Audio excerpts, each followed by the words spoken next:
After training as tool mechanic, Thomas Koch studied mechanical engineering with a focus on plastics technology at the University of Applied Science Südwestfalen.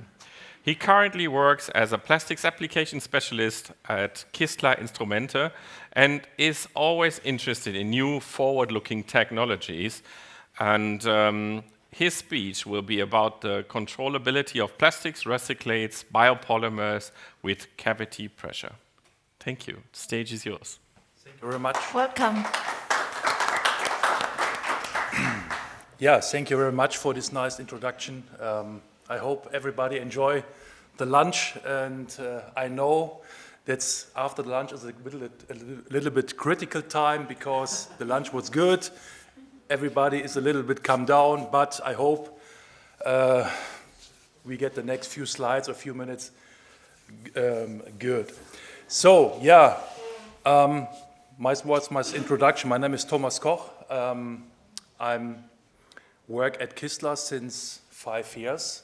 I work in the team sales and application, but more focus on application, not a sales guy.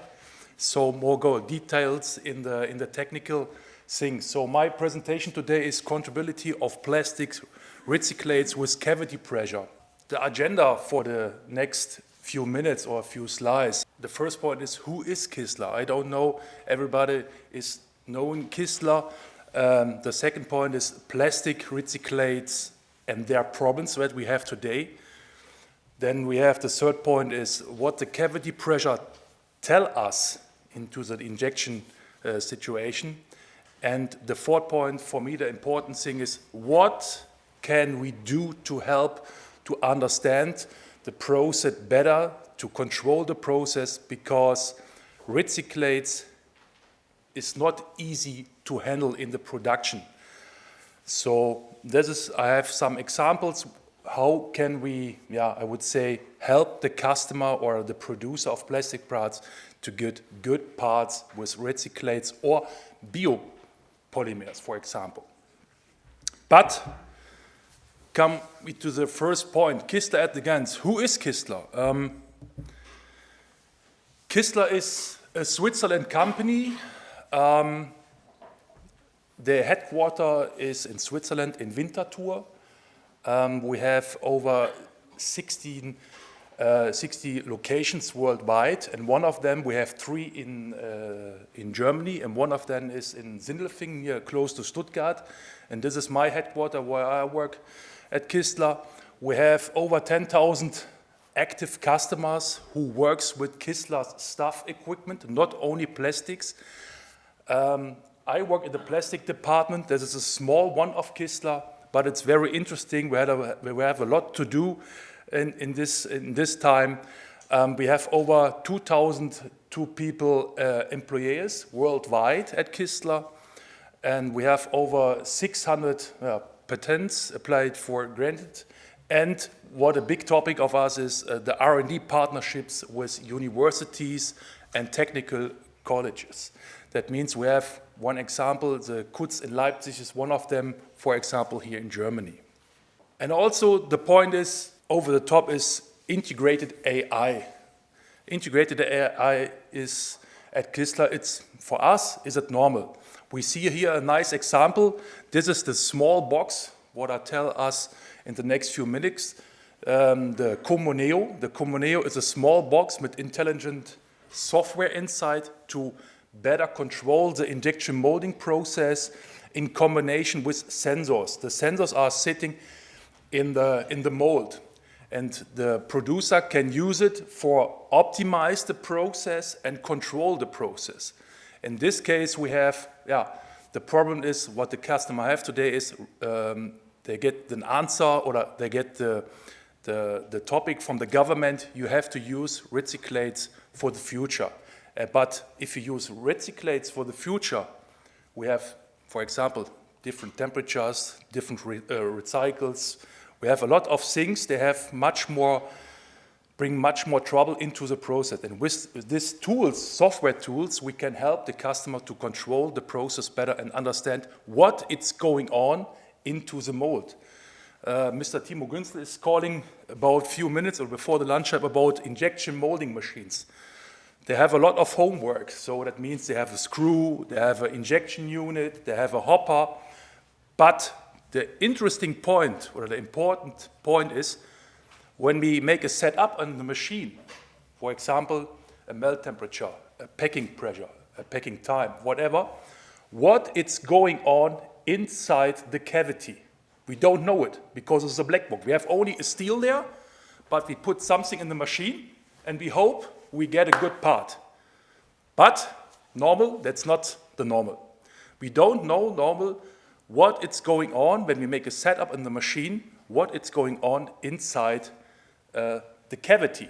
And here we come into the game with our sensors. Yeah? But later to this. The second point is plastic recyclates and their problems. Today we have two types of recyclates. We have the first is the post-consumer recyclates from us, the normal garbage, I would say, the yellow boxes what we have outside the house. And then the second point is what the producer have is the post-industrial recyclates. That means we produce some parts and we decide, okay, the part is not good. That means we have to garbage the part and put it inside again the machine and produce a new part. But there are some, I would say, problems, what I said before. So these are two types of, I would say, recyclate types would be discussed today. And right now, you see here an example. You see here in the middle a hopper of injection molding, what Mr. Günzel showed before. And then we put inside the recyclates, for example. But what I tell you as before, we have different grades of size of recyclates. We have different grade of shapes of recyclates, and we have different batches. We have different humanity. We have so much things that we get some problems. That means problems could be a little bit more down. So we have dosing, we have homogeneity, we have viscosity fluctuation, etc., etc. In this, all these things, you see it below. We have a new uniform component, a dimension of the part, for example. We have problems with fill patterns. We have problems with sink marks. We have, for example, shrinkage and warpage problems with our part. We have a high pressure of injection pressure. And also, for example, we have a surface defect. So that are some problems what we could get, all of these problems. And with our technology, we can reduce these problems or see what is going on when we change something. Yeah, and then the third point is what the cavity pressure is tell us. Cavity pressure. I don't know, everybody knows what this cavity pressure means, but I will explain it. We see here a graph of the x-axis, the time, and of the left of the y-axis, the cavity pressure. And when I speak about cavity pressure, we speak about a curve.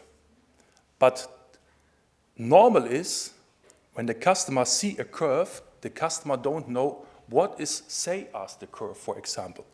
When we change something in a machine, this have an influence of our cavity fill, we see it directly in the curve. For example, I bring it here, some examples. You see here this green curve. This is a nice, we call it the Kistler curve, for example, a nice curve. This curve explains us the cavity situation or the part, dimension, whatever, it's okay. The quality of the part is good. Then we have, for example, the red one. We see this, we call it this small head above. That gives us an indicator that the switch over point from filling to packing, it's too late. That could be a reason that we have later internal stresses in our part. Then we have I would say in color, the purple one. You see it a little bit down at the start, and then goes up. This is the switch over point, gives us an indicator. The switch over point from filling to packing is too early. That could be later a reason for sink marks, for example, in your part. And then we have, I would say, the gray one. Fifth is we see a rest pressure of cavity inside. That could be a reason that the mold is going open, or we have later internal stresses also into the car. So you see here some different types of curve. They say something to us. But the hurdle is to interpret this and see, okay, what can we change in the machine to get nearly close to the green one, to get our part quality in the green section, for example. This is the challenge what the customer have to do. For example, here again, cavity pressure curves. You see here numbers. So we start with number 1. Number 1 is start injection. Then we come to the second point. There is the flow front comes in contact with the sensor. We have a linear pressure drop. And then the third point is the most important point in the injection, is the switch over situation from filling to packing. Because the packing situation has the most influence of the quality of the part. Because the material of polymers, doesn't matter is it a normal polymer or a biopolymer, is shrinkage, for example. And with the packing, we hold it, for example. And then it comes to the compression phase, maximum peak. Fourth point is start of packing phase. Fifth point is freezing the gate, and then is demolding. So this is understand what we understand under a cavity pressure curve. You see it here again. So you see here, very nice, injection, compression, packing. Yeah. So the injection important machine settings are injection speed, material mode, temperatures, material properties for injection phase is viscosity, and so on and so on. So we have different phases in our cavity pressure curve. They say something to us, and we can improve it and control this process. And this is a very nice thing what we can do with cavity pressure. I tell something about cavity pressure curves, but we have not only sensors, we have also the equipment for this to interpret all this information.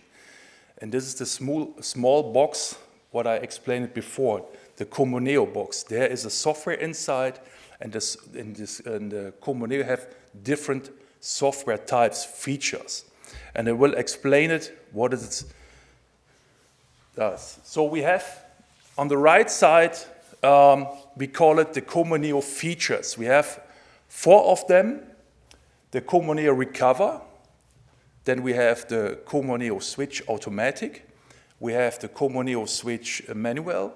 And we have the Comoneo Multiflow. That are 4 features that can help the customer to better understand the process and control the process, for example. And we are not a producer of sensor software. When we have a customer, with our customers, we go in internal partnership, very close. That means we take it under hand. He has a project, this is our part, and the customer say, we need cavity pressure. Okay, the next question is, where is the sensor positioning, for example? And then we do step by step and go hand with the customer to the end of the project. And this Comoneo features will help us.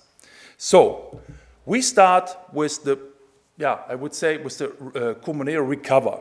The Comoneo Recover is reduce the setup time for tooling, for example. Or a second point is guided approach helps to set up processes, for example. So here's an example how we do this. We start with a reference curve. We say, okay, this curve describes our quality part. The quality of the part is good. This curve describes exactly our part. Then we do this. We go with the Comoneo on the machine and start the machine, and we see a different curve. Something temperature is changed. We see the curves are not the same. The reference curve to the original curve. And then the Comoneo can produce or following cycles with the adapted machine parameters, verification of the results and generation of additional time process. That made me cycle by cycle, the Comoneo say to the machine what the machine have to change on the process to get closer on the reference cycle. And after a few cycles, we arrive the exactly reference curve that describe our quality of the part. And this helped us, the customer, go more faster into the process later, for example. This is the Comoneo Recover, for example. Here again, what does the Comoneo Recover do? Recover compares the actual curve with the reference curve. Recover now supports and operates suggesting which parameters should be set which value in order to each of reference. And the second question is, when and why do I need to recover? Easy. Simple to make a quick setup with the reference curve and approve reference curves. The same process on different machines. That means I can use it on different machine. Is it from Mr. Günzel the bowl, or we have an Arborg or a Kraus Marfry? It doesn't matter. The Recover will help you to find a good setup in each machine with the reference cycle, for example. The second one is the Comoneo switch.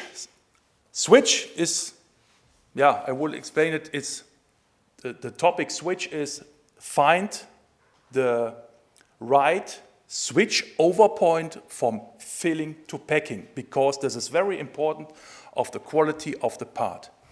And we can do the first thing with the manual. That means we can use it manual a 3-hole pressure. For this example, by 40 bars. And when the curves comes from down to up and go through these 3 holes, the Comoneo send a signal on the machine, and the machine is directly switch over from filling to packing. So that means each time, if the curves from up to down to through the 3 holes, the Comoneo send a signal on the machine, and the machine is switched over from filling to packing. That can be also one of this manual, but we can do it by automatic from the Comoneo switch. Automatic means the Comoneo find every cycle the switch over point full automatic when he have to switch over from filling to packing, full automatic. And then you are sure that you find automatic every time this same switch over from filling to packing. Because, remember, the packing time in the injection molding process has the most influence of the quality of the part. That's fact. So, and when we have different viscosities, because we have shearing, we have heating, whatever, the switch over point is changed, but the software will find it out and will send the signal to the machine, and the machine have only switch over from filling to packing. And the last one is Comoneo Multiflow. What does it mean? You have to think about, maybe, for example, we have a 4-cavity mold. And we see here, in this case, these 4-cavity molds. We see here on the time deviation on the x-axis. This gives us an indication of this, that each cavity is not in balance. What we want in the injection molding processes, that each cavity is filling on the same time. That means we have filling on the same time, means we have the same pressure, we have the same properties inside, and we can say the part is good. But in this case, for example, we see a time deviation on the x-axis. We see very clear each cavity is filling different times. So, and then, for example, the Comoneo Multiflow can speech with the hot runner system. And we go over the temperature of the hot runner tips. So the Comoneo say, okay, change the temperature tip of nozzle 1, nozzle 3, nozzle whatever, about 2 degrees, 4 degrees, and then we see something. We see, for example, the nozzle temperature is going up, the viscosity is going down, melt injection is earlier. For example, on the second example is the nozzle temperature is going down, viscosity is up, the melt comes a little bit later. And after this, for example, we see this. Each curve is of the same line. That means the cavity is right now in balance. And right now we can say, okay, we have the same properties in each cavity. That means our quality is good, for example.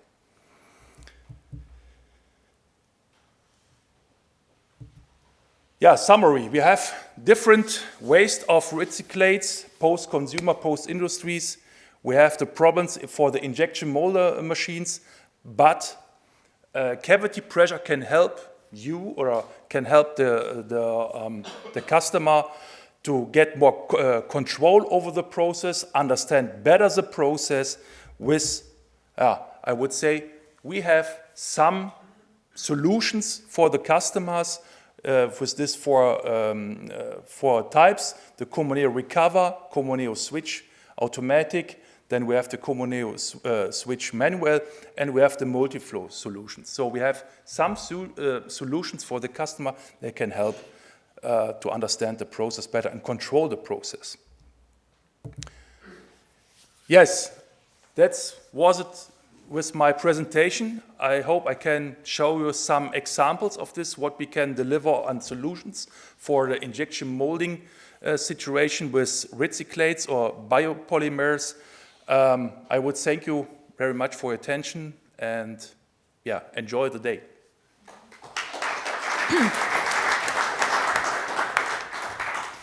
Thank you very much, Thomas Koch, for the great presentation. And now I will welcome you to ask questions.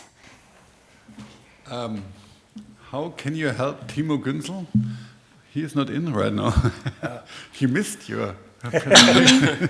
I hope he can do a conversation, but... How can you help him to reduce the clamp force? This is a good point, yeah. Yes, I can say yes, we can help him because we have some indication of or some types of cavity pressure curves. They can say, okay, the clamping force is too low, it's too high. Yes, we have some solutions for them, but it's a little bit, I would say, the machine manufacturer and us is a little bit, I would say, yeah, come more to the details. So we are open for this, but I would say the machine manufacturer is not so open right now for this because we have to interact it together.